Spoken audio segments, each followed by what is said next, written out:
Thank you, everyone. Thanks, Donna. Thank you for coming. I know it's a crazy day out there, so I appreciate everyone coming. This is on boundaries, and I know that probably brings up a lot of different thoughts and ideas when you just say boundaries out there. There's personal, professional. I'm going to be talking more about kind of professional boundaries today, but the lines do blur. I do have slides, but I like having participation so I don't just end up reading from my slides because I'm nervous. So if at any time you have any questions or thoughts, feel free to jump on in. So thank you. The objectives define our professional boundaries, their importance, consequences of poor boundaries, and hopefully you'll get some tips on identifying like the slippery slope of you might be crossing your boundaries, and some tips on maintaining healthy boundaries, and talking about self-care, that phrase we hear all the time and talk about it with other people, but don't really use it ourselves. So first I would just like to ask if anyone has a definition of boundaries for themselves. Any thoughts on that when it comes to your mind?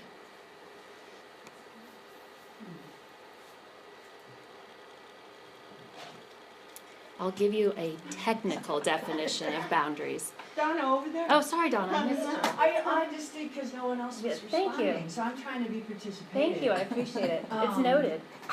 Oh, you already put it up there. Well, this is just Yeah, a, that's exactly what I was going to say, word for word. I knew it. No, truthfully, I was going to say, because you said what comes to mind, what first came to mind is what I'm willing to put up with and not. mm-hmm. That's what first came to mind. Excellent. Excellent. Thank you. So for a kind of technical clinical definition, boundaries are defined as the space between our power as the clinicians and our patients and families, their vulnerability, where they're at. The power from us, of course, comes from the position that we hold, and especially with hospice, the intimate knowledge we have and gain about our patients and families. So just some other thoughts on professional boundaries. They are, they require a clear understanding of our limits and responsibilities as a service provider. And they're also guidelines to help us maintain a positive and helpful relationship with the people that we are serving. Technically, they separate therapeutic behavior from any behavior, well-intentioned or not, and I think that that's key because I don't think we set out, I'm going to have poor boundaries today, or I'm going to cross lines all over the place. It's just, we are coming from a place of good intent. And that's what I always say, we just assume good intent. But sometimes, certain situations, there is that gray area, and again, we might kind of cross that line. Boundaries are guidelines for maintaining a positive and helpful relationship with individuals and families. And they're clearly established limits that allow for that safe connection between service providers and our patients and families. And the safe connection, it works both ways, us to them and them to us.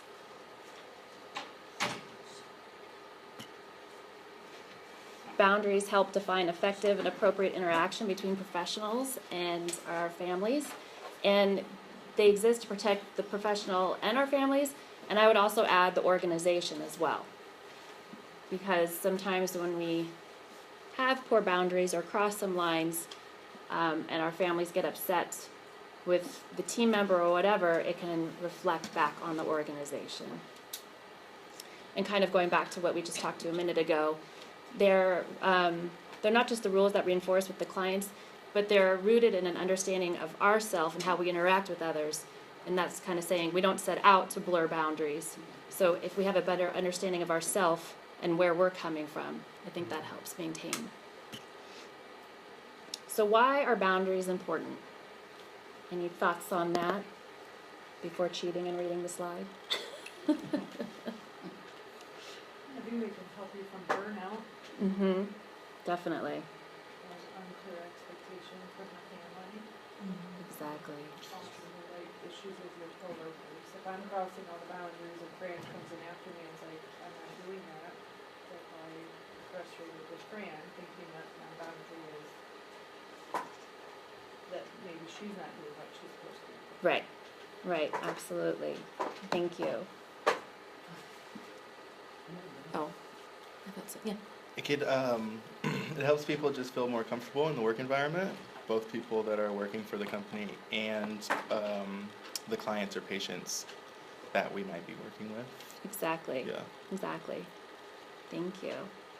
And, you know, our families, we see all different types of families, but a lot of times, the ones that are really enmeshed, if we're setting clear expectations, boundaries, we're modeling that good communication roles, and although we don't always change behaviors, if you know the families see that, hopefully they might take a cue from us as well, especially during this time.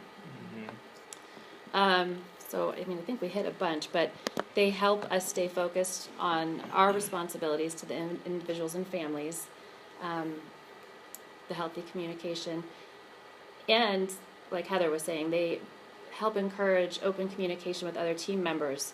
And I think that's really important, like the communication, because we don't want to set each other up for failure. And again, no one's doing that. No one's going out there saying that that's going to happen. But if we have good communication, especially if there's families that try splitting, because that does happen, you know, having that communication with each other is really helpful, and it's going to prevent us feeling either set up or not supported by our teammate, where, you know, we might not change what the family members saying to each other, but we know exactly like what's going on and what we're doing for that family. So it helps us to put that boundary up of, okay, I can take, you know, Susie saying this to me and telling me that Fran said this, because I know Fran would never say that. Yeah. So I know, never. I heard it.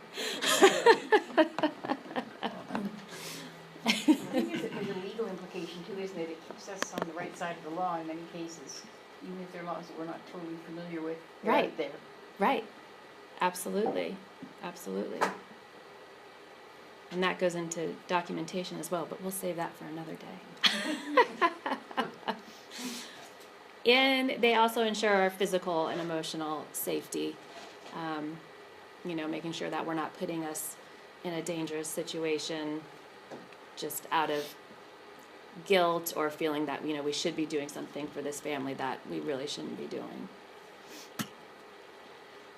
And kind of more specifically for hospice care, you know, we're at a really unique and wonderful position. You know, unique, obviously we're going into people's homes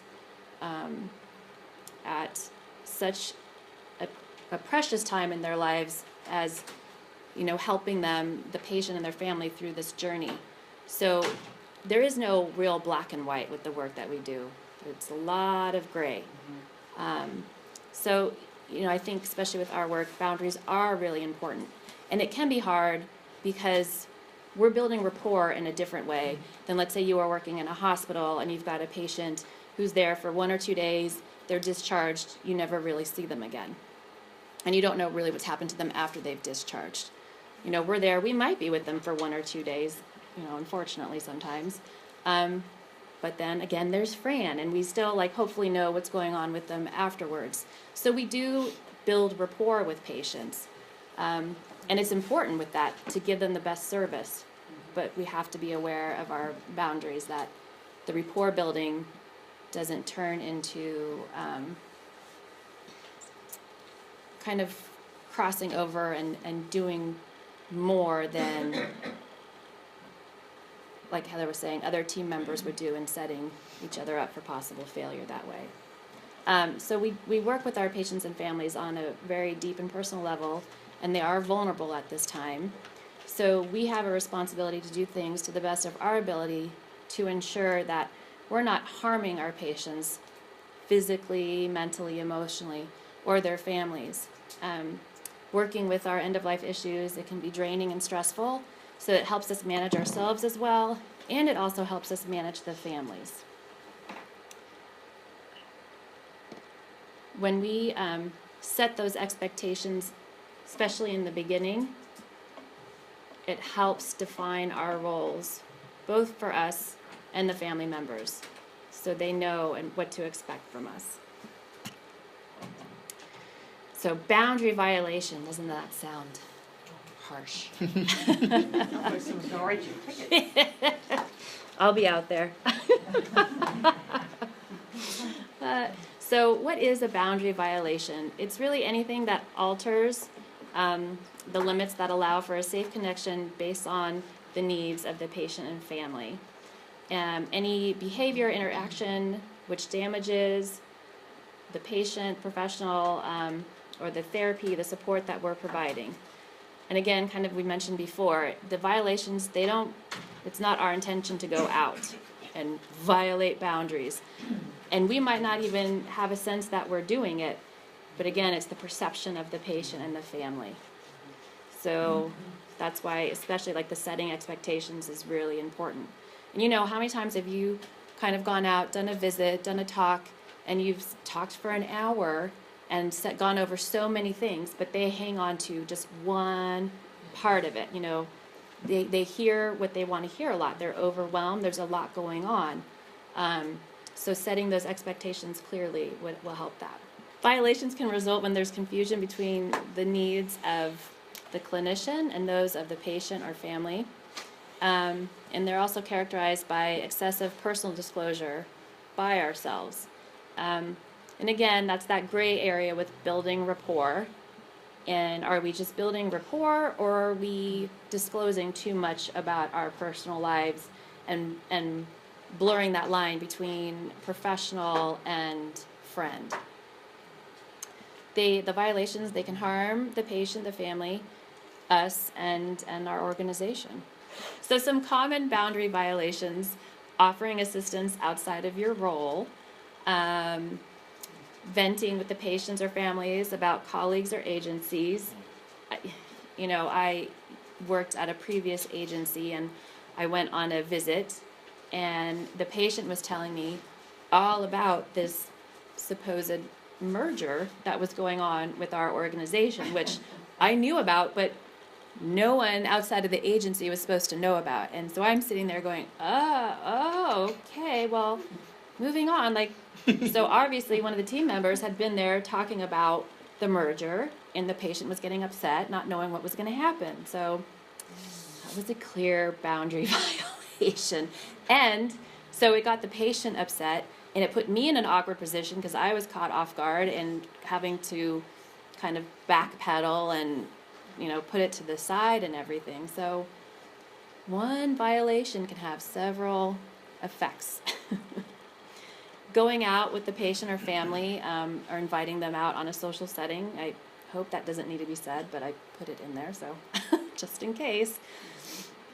Giving or receiving significant gifts, and dual relationships. Dual relationship is Kind of like the friendship.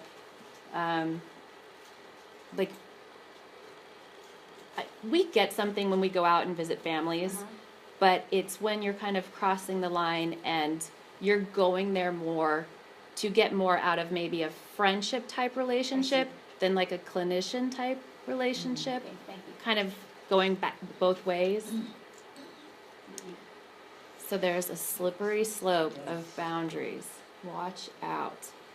Excessive self-disclosure, special treatment. I bring this one patient his, special donut every morning.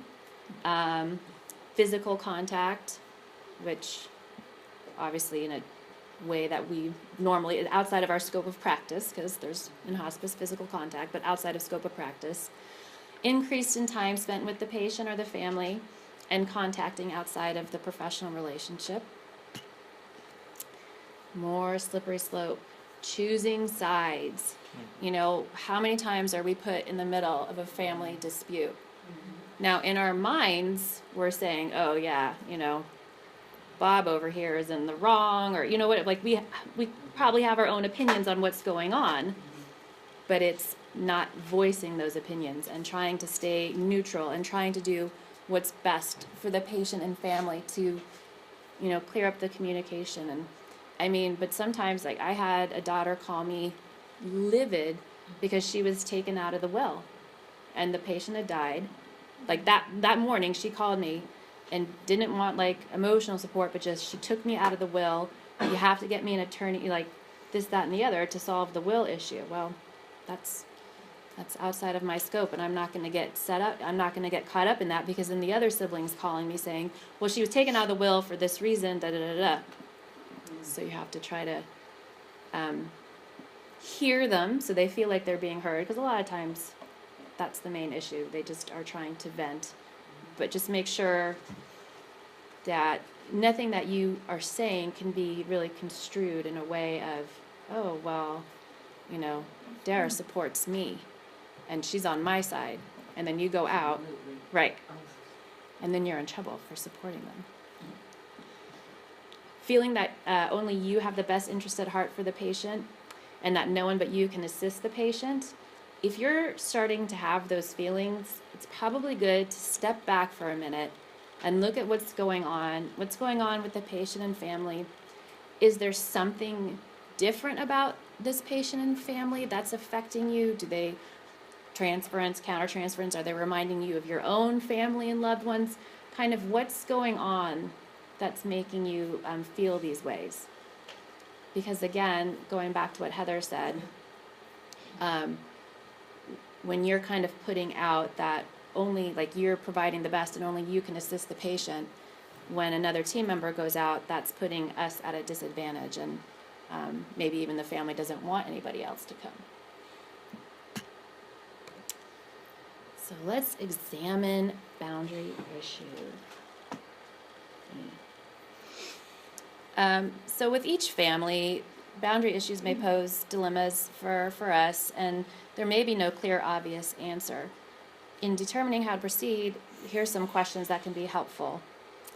Is this in my client's best interest?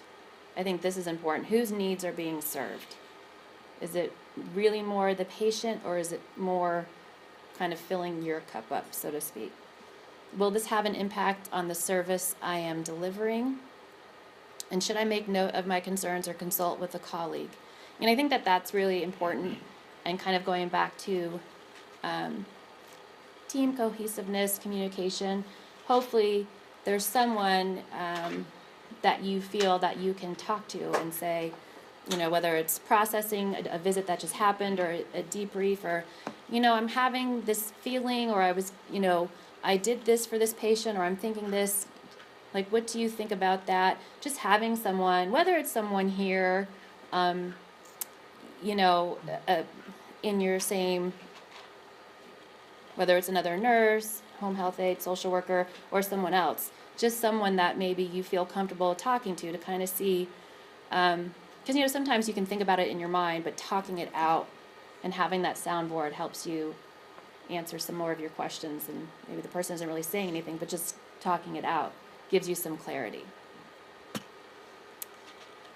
How would this be viewed by the client's family or significant other? How would I feel telling a colleague about this? And with that, you know, if you feel like, I'm not sure how they would react to this, that's probably a good sign that it's a boundary issue, or you're teetering on that slope. Am I treating this client differently? The length of time, personal disclosures, things that we've talked about before. In this one, talking about documentation, am I comfortable in documenting this decision, behavior in the client file? If it's something that you're feeling isn't appropriate for documentation, then you should be asking yourself why. You know, we don't put things down verbatim what happened, but is there a reason that you're leaving that particular point or interaction out? And then the last one, with your professional code of ethics, with mine, with the social work code of ethics, you know, would it go against your professional code of ethics?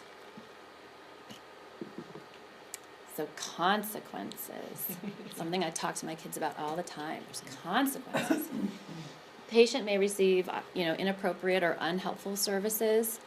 They may feel betrayed and abandoned. So, you know,